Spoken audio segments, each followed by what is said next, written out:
Hello दोस्तों, कैसे हैं आप? आज हम बात करेंगे लिवोड्रोन सिरप के बारे में, जिसके अंदर होता है लिवोड्रोपाजीन और सीपीएम का कॉम्बिनेशन। ये कैसे काम करता है, किन किन कंडीशनों में इसका इस्तेमाल करना चाहिए, इसके हमारे शरीर पर क्या नुकसान हो सकते हैं और इसका हमें क्या फायदा हो सकता है। बच्चों के लिए इसकी कितनी डोज होनी चाहिए, किस समय लेनी चाहिए और क्या क्या सावधानियों का बरतना चाहिए। सबसे पहले हम बात करेंगे इसके फायदों के बारे में। फायदे: लिवोड्रोन सिरप का इस्तेमाल हम कुत्ते वाली खांसी में कर सकते हैं, जिसमें खांसी से लोग बहुत ज़्यादा परेशान हो सकते हैं। काली खांसी में इस्तेमाल कर सकते हैं, या फिर उस तरह की खांसी जो आप काफ़ी लंबे से में से चली आ रही है और उसमें आपको आराम नहीं मिल रहा है, तो इस कंडीशन में आप लिवोड्रोन या फिर लिवोड्रोपाजीन और सीपीएम का कॉम्बिनेशन वाला कोई भी सिरप का इस्तेमाल कर सकते हैं। आपने देखा होगा कि कुछ लोगों को खांसी जो होती है वो इतनी ज़्यादा उठती है कि रात के समय उनका सोना बहुत मुश्किल हो जाता है, आंखों से आंसू आ जाते हैं, खांसते खांसते उनके गलों में दर्द हो जाता है। या फिर कुछ अवस्थाओं में देखा होगा कि आपने कि खांसी करते वक्त उनको उल्टी हो जाती है। इस तरह की जो परेशानियां है, उस कंडीशन में आप लिवोड्रोन सिरप का इस्तेमाल कर सकते हैं। लिवोड्रोन सिरप, जिसके अंदर लिवोड्रोपाजीन और सीपीएम का कॉम्बिनेशन पाया जाता है, इसे सूखी खांसी के लिए वैसे तो सबसे अच्छा माना जाता है, परंतु अगर आप इस सिरप को ले रहे हैं तो आप अपने डॉक्टर की सलाह के अनुसार जरूर लें।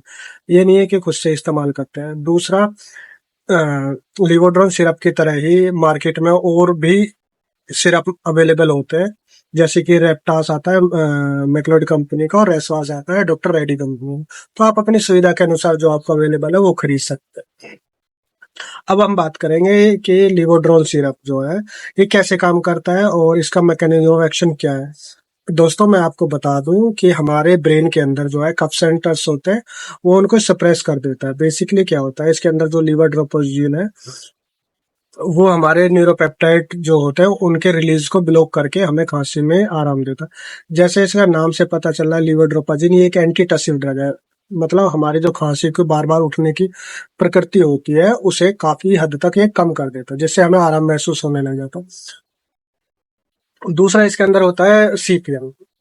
उसका क्या काम है, मतलब कैसे काम करता है। सीपीएम जो है एक एंटीहिस्टामाइन ड्रग है जो हमारे हिस्टामाइन रिसेप्टर्स को ब्लॉक करके हमें खांसी से आराम मिलता है। इससे हम बेसिकली, जैसे हमारी खांसी के दौरान नाक बह रही है, हमें इचिंग महसूस हो रही है, गले में दर्द हो रहा है, या फिर कोई भी एलर्जिक रिएक्शन की वजह से हमें खांसी महसूस हो रही है। कुछ लोगों को देखा होगा आपने कि साफ सफाई करने के दौरान, या फिर बीड़ी सिगरेट के धुएं के पास जाने से, या किसी ऐसी जगह जाने से जिनको वहाँ पे रिएक्शन महसूस होता है या फिर एलर्जी महसूस होती है, तो उनको खांसी बार बार उठ जाती है। तो उस कंडीशन में ये काफी अच्छा काम करता है। लिवोड्रोन के अंदर ये दोनों चीजें ही पाई जाती है, जिनका इस्तेमाल एक बहुत बेहतरीन सूखी खांसी के लिए इस्तेमाल कर सकते हैं। लिवोड्रोन सिरप को हम वैसे तो रूम टेम्परेचर पे किसी भी दवाई को रखा जाता है, तो इसको भी उसी की तरह रखा जाता है। दूसरा, इसे सनलाइट के डायरेक्ट कांटेक्ट में आने से रोकना चाहिए, जिससे इसकी क्षमता पर कोई प्रभाव नहीं पड़े।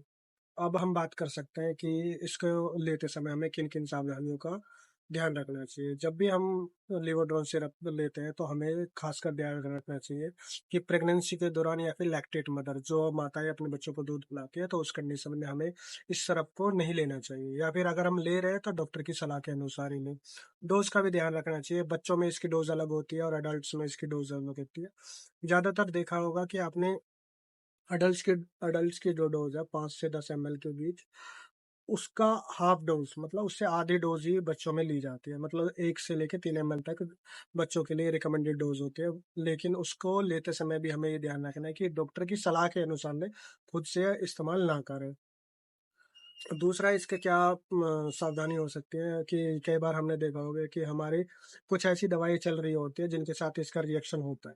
तो उस कंडीशन में हमें डॉक्टर को बता देना चाहिए कि डॉक्टर साहब, हमारी ये दवाई पहले से चल रही है। तो उस कंडीशन में डॉक्टर ध्यान रखेगा और आपको उचित समय और उचित सलाह के अनुसार दवाई देगा।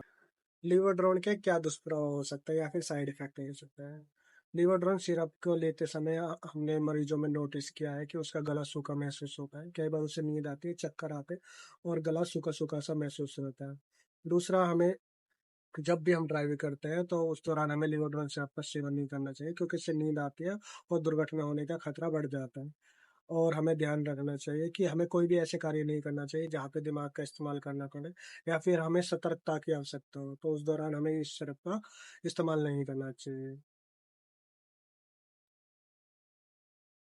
दोस्तों आशा करता हूँ आपको ये जानकारी अच्छी लगी होगी।